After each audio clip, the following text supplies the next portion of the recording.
the jungles of Central Africa lies a vast wilderness.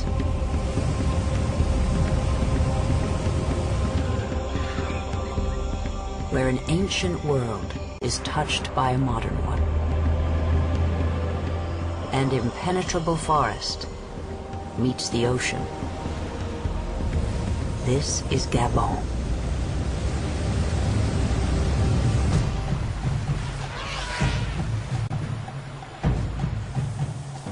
Here, Africa's wild heritage is making a stand.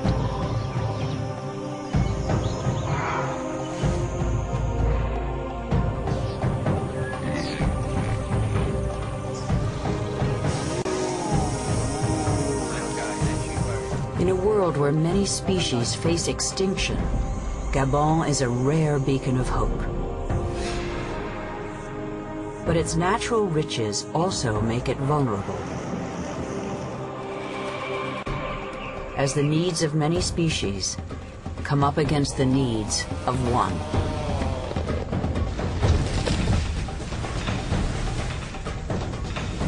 At stake is the survival, not just of an ecosystem, but perhaps the soul of a nation.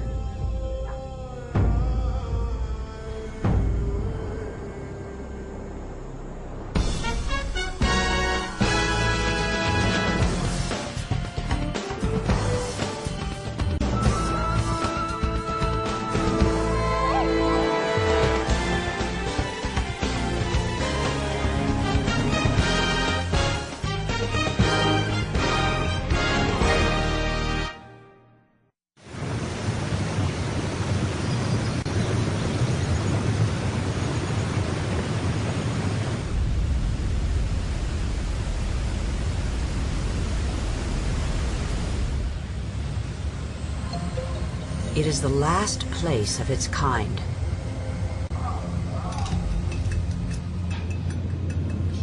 A vestige of the wild Africa that prospered long before the first humans arrived.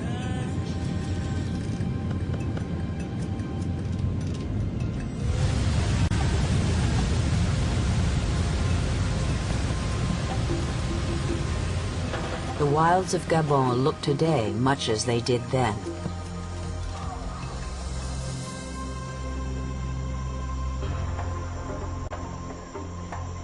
Dark, dense rainforests blanket more than 3/4 of the country.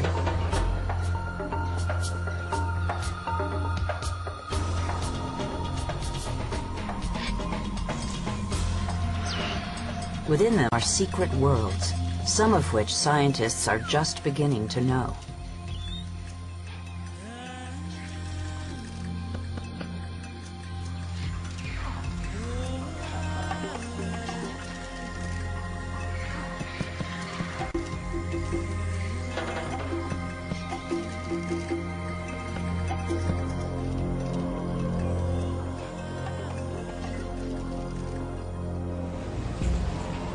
For thousands of years, a complex community has flourished here. A web of relationships that unites every plant and animal in these forests. Forests that are ruled by two of Africa's most spectacular animals.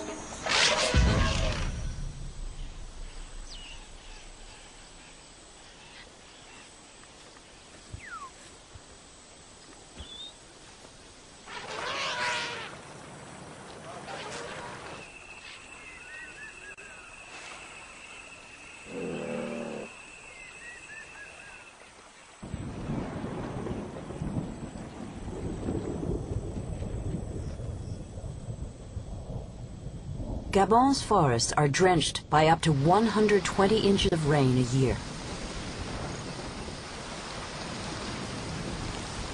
All the species here have adapted to the abundant water. From the Sitatunga to the elephants and lowland gorillas that delight in Gabon's swamplands.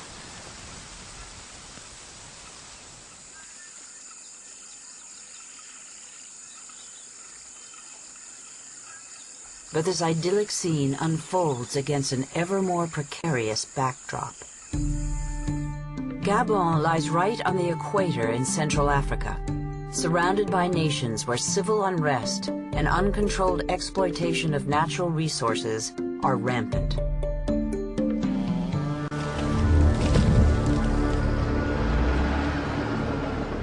In these countries, many species numbers have plummeted. The wilds of Gabon may be their last, best hope.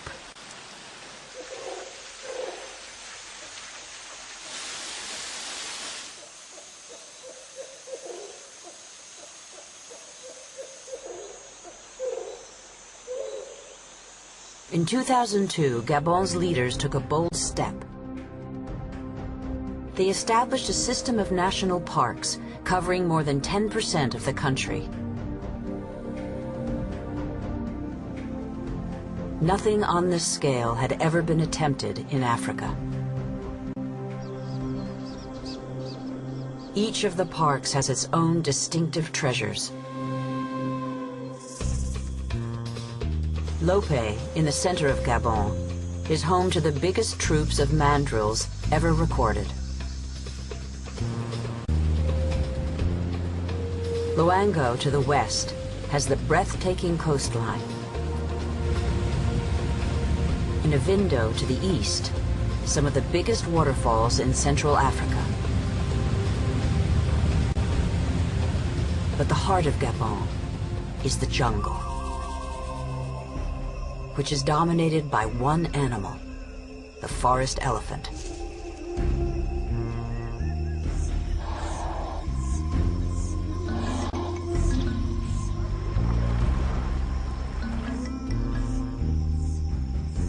The forest elephant is very different from its larger cousin, the savanna elephant, and may be a completely separate species.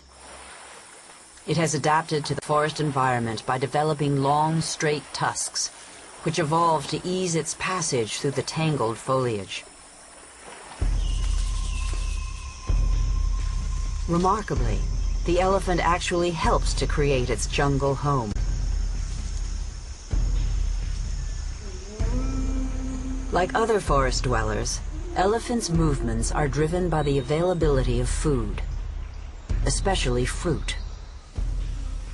They consume nearly 100 species. But they don't digest everything they eat.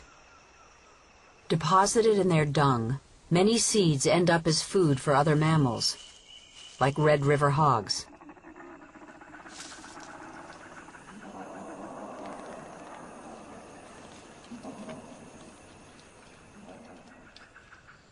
But the seeds that survive germinate and become trees. If elephants didn't redistribute seeds throughout the jungle, it would be much harder for many of the rainforest's trees to survive.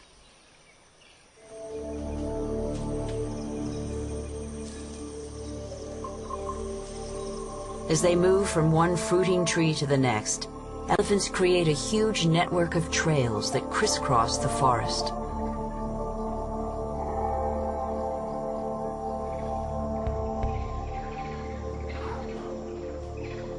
In their wanderings through the jungle, they've discovered hidden places to which they return again and again.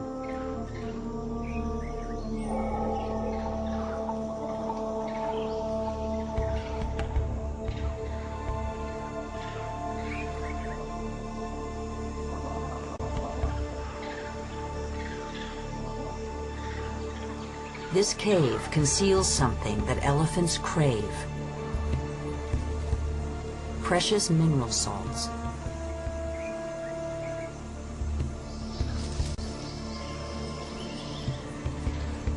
Elephants travel many miles to reach such riches, hidden in places their kind have been visiting and leading their offspring to for centuries.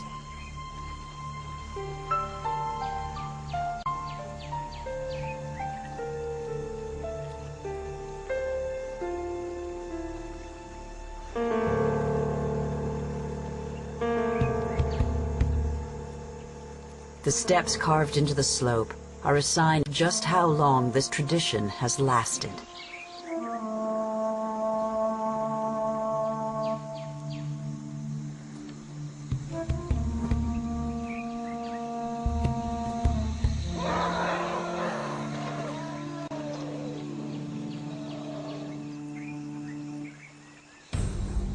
Today, elephant traditions like these are threatened in Central Africa.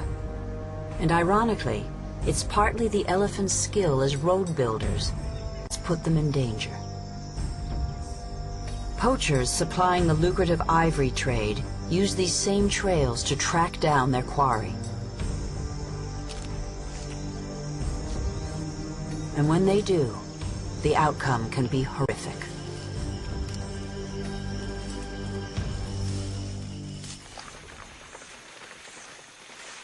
But not every human use of the elephant trails is destructive. Indigenous peoples have traveled these byways for at least 9,000 years. And in 1999, Wildlife Conservation Society researcher Mike Fay embarked on a 2,000-mile trek across Central Africa. His chief purpose, to draw attention to the threats facing the region's wildlife. His primary means of travel, the elephant trails. He called his journey the Mega Transect. Halfway through, Mike stumbled onto a poaching camp and found himself staring at a gruesome scene. This wasn't subsistence hunting. The meat was headed for local logging and mining camps. What Mike saw on the Mega Transect would turn out to have far-reaching and unexpected consequences. Together with WCS ecologist Lee White, Mike presented President Omar Bongo Ondimba with a plan to create 13 national parks. The president said yes. For me, when Bongo said he was going to do it, it wasn't even like a dream come true. It was like winning the $256 million lottery. Setting up the parks was a promising start, but only a start. Gabonese conservationists joined forces with the Wildlife Conservation Society, or WCS, and created park management teams like Operation Loango. One of the first problems they faced was pervasive animal poaching. It remains a serious problem today. All across Central Africa, elephants are hunted and killed for their ivory. While local poachers profit very little from what they kill, the tusks of a single large bull can bring thousands of dollars on the Asian open market. So anti-poaching forces face an uphill struggle. After discovering an elephant massacre near Zakuma National Park in southern Chad, Mike Fay is determined to learn more. He knows that especially in war-torn nations like Chad, national parks alone can't stem the tide of widespread poaching.